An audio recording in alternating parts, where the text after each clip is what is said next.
I don't even know why the space bar ain't working for me to start and stop the thing. But anyway, this one's about being alone with your thoughts. Leg out. Just wants to just shut off for a No, bit. but that's Do you good get as what I'm well. Like, saying? see, that's Yeah. actually good to be in on your own zone. Not like that, but see in jail, like that's when you're at your highest being. I know. You might not realize it, but that's when you're highest because you're on your own. Yeah. You're on your own thoughts. No one can't. No one doesn't. You know what I mean? When I've you're on always road, you written got the bare best music. different Yeah, thoughts. yeah. Like when you think about in jail, you think, I'm gonna come out, I'm gonna do this. You have I'm gonna all your do that. plans, you have everything. As soon as you yeah, come yeah. out, it all your plans, what you thought, is all changing. No, not for me this time. I know exactly what they're talking about because I've been in jail twice. Went in 24, came out 26, but I was just like, I carried on the same thing really. Do you know what I mean? Like I just thought, I'm just gonna.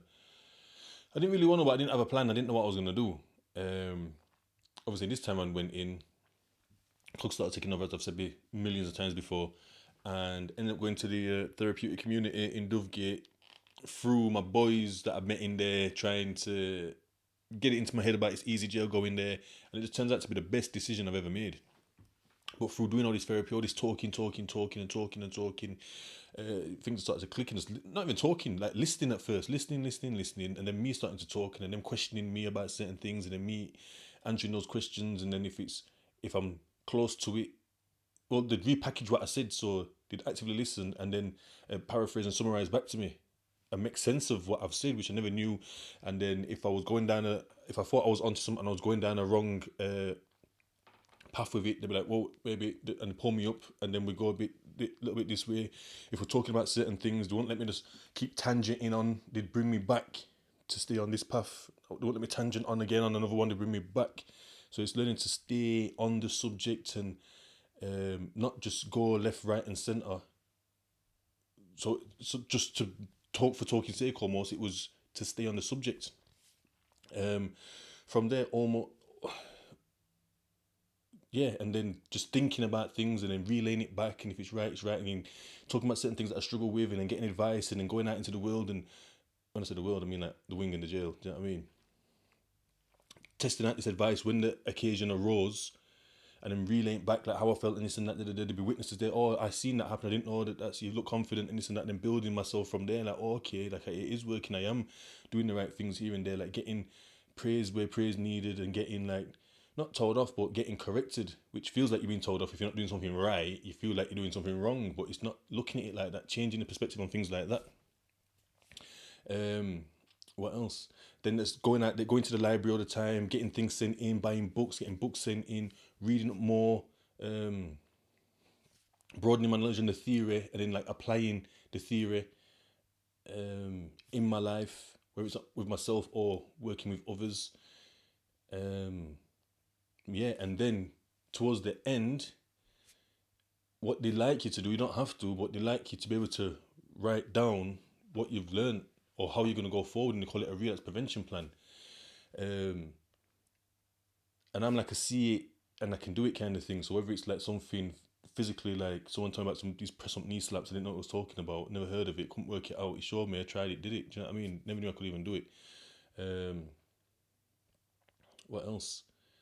And yeah, so somebody showed me their relapse prevention plan, and I just expanded it, and it kept expanding on it. I kept like kind of like a new edition. I had like 14 editions because I just kept expanding on it. Do you know what I mean? But then I took it a step further and did something called So basically, my relapse prevention plan was to stop a relapse into crime, into doing the thing I was locked up for, which was like a double stabbing kind of thing.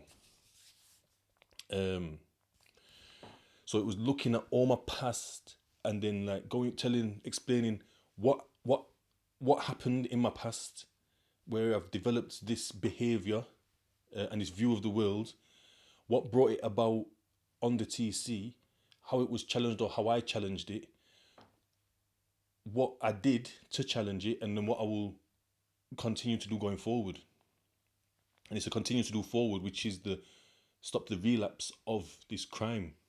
Or whether that relapse can be like seen as drugs or whatever it may be. Anything negative, any negative behaviour. Drug taking is a behaviour. Do you know what I mean? Drinking is a behaviour, fighting is a behaviour, whatever. And so it was like looking at my past up until the present, and I decided to take it one step further by doing something called the 7 pathways, which is looking at, I always fucking struggle to get all 7 out in one go, but let's have a look here. accommodation, education, training, employment, attitudes, benefit, no, attitudes, thinking and behavior, finance, benefit, debt, well-being, children, family, community. What's the fucking last one? Substance misuse. So that's kind of like your whole life. So like your 7 pathways into life. And I went through that as well. I went through like accommodation. I went through and how I thought and jobs that I had and why I'd left these jobs and Then I went forward. So it was like based from a bit of the past, what a lot of future, like what I was gonna do. So it solidified these plans. So my plan, I always knew there were 2 like lines of employment for me, which is both are going to be helping people, and both of these are a passion, and both of these feed into something that fulfills me. So it's not like I'm just getting a job for getting a job sake. I like helping people, so it was either going to be this kind of stuff that I'm doing with the like the peer support, or fitness instructor or personal trainer. It's a similar thing. It's both helping people achieve a goal. So yeah, so I just knew it was going to be something around that, and it's explaining that, and then putting out my finances, how much things are going to cost.